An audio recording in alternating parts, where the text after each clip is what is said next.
আমি তো একটু সকালবেলা জল খাবার খেলাম, কিন্তু আমার প্রচণ্ড কষ্ট হচ্ছে। পেটটা তো প্রচণ্ড ব্যথা করছে, কেন আমি বুঝতে পারছি না, গ্যাসে না কিসের জন্য। পেট, কোমর, পিঠ আমার যন্ত্রণায় ছিঁড়ে কষ্ট হচ্ছে প্রচণ্ড। আর সবাইকে মানে সবাইকে বলতে দিদিকে তো বলিনি, সোমনাথ সবসময় ওকে বললে আমার পিঠটা টিপে দেয়, কিন্তু সবসময় বলতে ভালো লাগে না।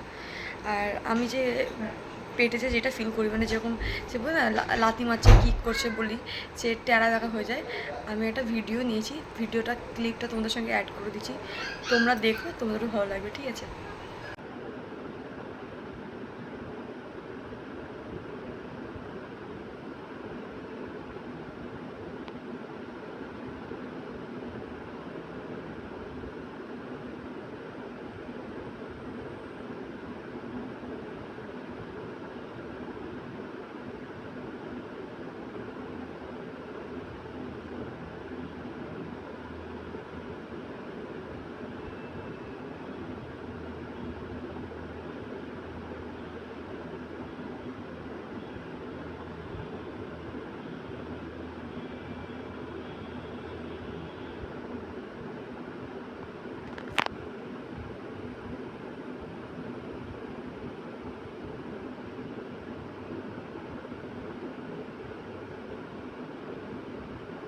হ্যাঁ guys, welcome back to my channel blog with Piu. তো অনেক দিন ধরে আমার ফুচকা খেতে ইচ্ছা করছিল, তো আর দেখবে যে জিনিসটা না ইচ্ছে করে সেটা বারবার ফোনে কেন আসে আমি জানি না। যেটা খেতে ইচ্ছে করবে সেটাই বারবার ফোনে আমরা দেখতে পাই। তো এত লোভ লাগছে, তো আমি বললাম সোমনাথ চ। তো ও বললো না ঘরে, কারণ কি ও না আজকে বললো দিদিটাকে আসতে বারণ করে, রান্না করে যে আজকে রাইস আর মাংস বানাবো। আমি বললাম ঠিক আছে। তো ও বানাচ্ছে এখন, ওকে কেউ ও হেল্পও কারণ দেয় না, ও নিজে নিজেই কাটবে, নিজে নিজেই করবে। তো এখন বসা আছে, তো আমি আর মাম্মাম যাচ্ছি একা ফুচকা খেতে। আমি যেরকম বাবার জন্য ফুচকা নিয়ে আসতে বললো। আচ্ছা, তো আমি যেরকম পছন্দ করি মাম্মামও সেরকম, এখানে এসো মাম্মামও সেরকম ফুচকা খেতে পছন্দ করে, মানে আমার থেকে বেশি পছন্দ করে। তো যাই, আমি আরও আজকে একা একা খাবো আর সোমনাথের জন্য নিয়ে আসবো। তো আমি জানি না আমার সাথেই কেন এরকম হয়, আমি যেটাই চাই সেটাই আমি পাই না। আমি এখন গেছিলাম খেতে, তো আজকে বন্ধ। তো সোমনাথ বলেছে তুই যা, যদি বন্ধ থাকে আমাকে ফোন করিস, আমি স্কুটি নিয়ে আসবো, আর ওইখানটায় গিয়ে আরেকটা দোকান বসে, ওখানে গিয়ে খাওয়াবো। তো ওকে ডাকলাম, ও বলছে তুই অটো করে চলে যা।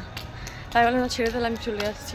আবার ফোন করলো, ভিডিও কল, বললো তুই দাঁড়া ওখানটা, আমি আসছি স্কুটি নিয়ে। আমাকে যখন একবার বলে দিচ্ছি, আমি যখন রিটার্ন ঘুরে গেছি আমি আর যাবো না। আর আস্তে আস্তেও আমার পাটা মুচকে খেয়েছে খুব জোরে গেটের সামনে, কপালটাই খারাপ।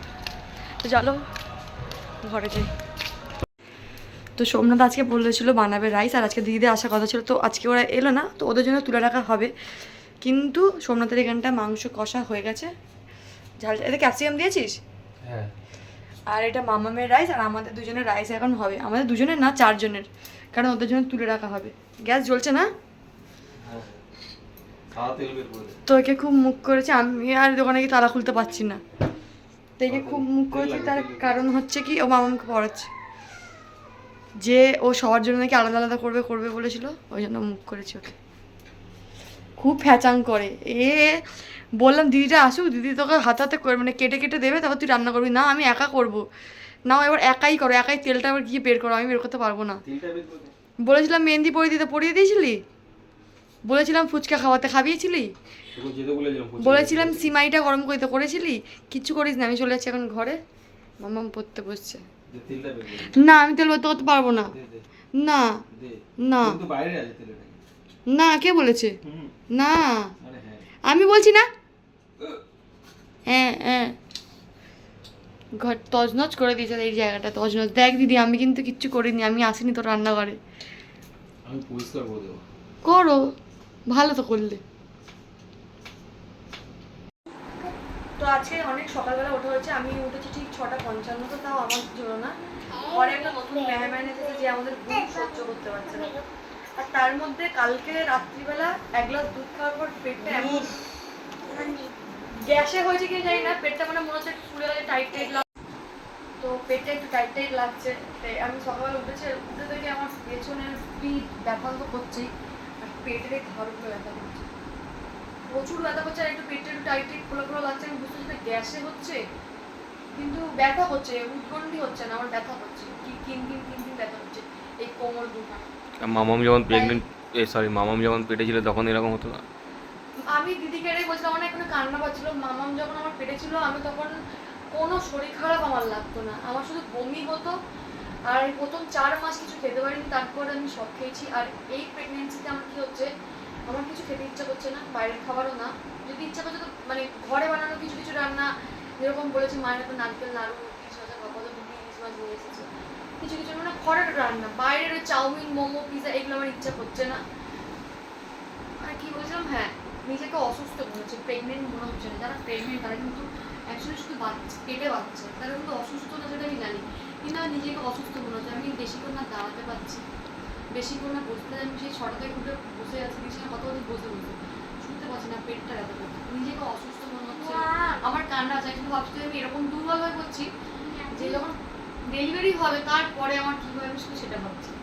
তারপরে আমি আদৌ উঠে বসতে পারবো। মামুন যখন হয়েছে না, আমাকে পাড়ার লোকের দেখে বলছে তোকে দেখে তো বলে না তো বাচ্চা হয়েছে, মানে আমি উঠে কথা বলছি, নাড়াচ্ছি, হাঁটছি, সব করছি, কিন্তু এখন তো আমি পেটে বাচ্চা নিয়েই দাঁড়াতে পারছি না। জানি না পরে কি হবে, প্রচুর কষ্ট হচ্ছে আমার, যেটা আমি নিজেও খুশি না। মাঝে মাঝে কান্না পায়, ভাবে যে আমি তো এতটা শরীর খারাপ হয়ে গেলাম, কি হবে। ডাক্তার বলছে বারবার তোমার প্রেশার লো, তুমি খাওয়া দাওয়া করো। কি খাওয়া দাওয়া, খেতেই না পারি ঠিক মতো, কি খাওয়া দাওয়া করবো। কালকে দোকান রুটি খেয়েছি, সকালে 6টার সময় ছিল, একটা বিস্কুট খেয়েছি আমি, চকলেট 5 টাকার 1 পিস বিস্কুট, 1 পিস। যাই হোক, সোমনাথ এখন যাবে মামাকে স্কুল থেকে, ও স্কুলের জামা পরে রেডি হয়ে গেছে, কিন্তু ওদের বলেছে স্কুলে হেয়ার ব্যান্ড করে দিতে স্কাই কালারের। তো আমার মেয়ের মাথায় চুল নেই, তাও বলেছে করে গেছে। তো এখন সোমনাথ যাবে, গিয়ে রেডি একটা হেয়ার ব্যান্ড কিনবে, জানি না কি কিনবে, কিরকম ভাবে কিনবে, বেশি ভিজি ভিজি না, ঠিক আছে, সিম্পল কিনবি সবু থেকে, ঠিক আছে। আমি তো এক্ষুনি সকালবেলা জল খাবার খেলাম, কিন্তু আমার প্রচণ্ড কষ্ট হচ্ছে, পেটটা তো প্রচণ্ড ব্যথা করছে, কেন আমি বুঝতে পারছি না, গ্যাসে না কিসের জন্য। পেট, কোমর, পিঠ আমার যন্ত্রণায় ছিঁড়ে কষ্ট হচ্ছে প্রচণ্ড। আর সবাইকে মানে সবাইকে বলতে দিদিকে তো বলিনি, সোমনাথ সবসময় ওকে বললে আমার পিঠটা টিপে দেয়, কিন্তু সবসময় বলতে ভালো লাগে না। আর আমি যে পেটে যে যেটা ফিল করি, মানে যেরকম সে বলে না লাথি মারছে, কিক করছে বলি, যে টেরা দেখা হয়ে যায়। আমি একটা ভিডিও নিয়েছি, ভিডিওটা ক্লিপটা তোমাদের সঙ্গে অ্যাড করে দিচ্ছি, তোমরা দেখো, তোমাদেরও ভালো লাগবে, ঠিক আছে। नीचे नेमे जा, नीचे नेमे जा।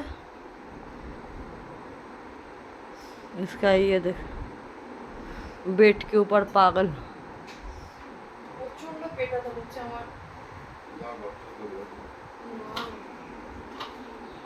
মানে দুটো পেট, কোমর, পেছন, পা আর পেট ব্যথা ছিঁড়ে যাচ্ছে। इधर ही है। আর নিচে নামতে পারছি না, ওই ছোট বাচ্চার জ্বালায়। এই তো এটা পাওয়ার ব্যাংক, নাহলে আমি নিচে না দাঁড়াতাম, খাটে দাঁড়াতাম না, নিচে উনি इससे चार्ज मत दो नया फोन से, तुम्हारा चार्जर लाया है खराब हो जाएगा। अच्छा ठीक है, सॉरी। इतना बात अच्छा वो हमको दो, वो हमको दो, वो हमको दो। লোকের কিছু কি আর বলবো। তো তুই এত রেগে গেলি কেন হঠাৎ?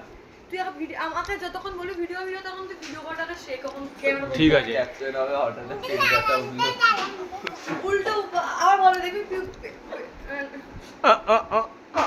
কি হলো? আমি তো অপমান করতে চাই না। আমার দিদি প্রথমবার কিছু করতে দেখা, কিভাবে আয়রন করে দেখা, নিচের দিকে দেখা, জামা এরকম করে পেতে আয়রন করতে, জামা আয়রন করতে শিখলে মাম্পির গায়ে চলে আসতে হবে। মাম্পি ঘরে অ্যাড্রেস দিলে। যখন আগে না আমাকে করে আমি যখন করতাম না, চাইতাম না করতে, কেন আমি বলছি, ও যদি বাইরে আড্ডাও মারতে যেত, আমাকে কি বলতো তুই আয়রন করে দে, আমি বলো করতে পারবো না। তো ও প্রথম আয়রন করেছিল, আমি বলছি আমার বাবার বাড়ি খেতে গেছিল, ওর জানিয়ে আয়রন করেছিল, ঠিক আছে, চেষ্টা করে। এখন পারে, এখন জামাই আপুরে আয়রন করে দেয়।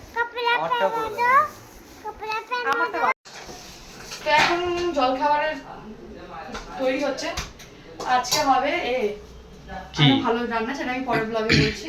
কিন্তু এখন হচ্ছে লুচি আলুর দম জল খাবারে, সেটা সোমনাথকে করে দিচ্ছি, ভাইকে জামাইকে করে দিচ্ছি, করা ছিল, আমি শুধু লুচিটা ভেজে দিচ্ছি। যাই হোক, ব্লগটাকে করছি এখানটা এন্ড। আজকে ভালো লাগে তো লাইক করবে, কমেন্ট করবে, আর দেখা হচ্ছে নেক্সট ব্লগে।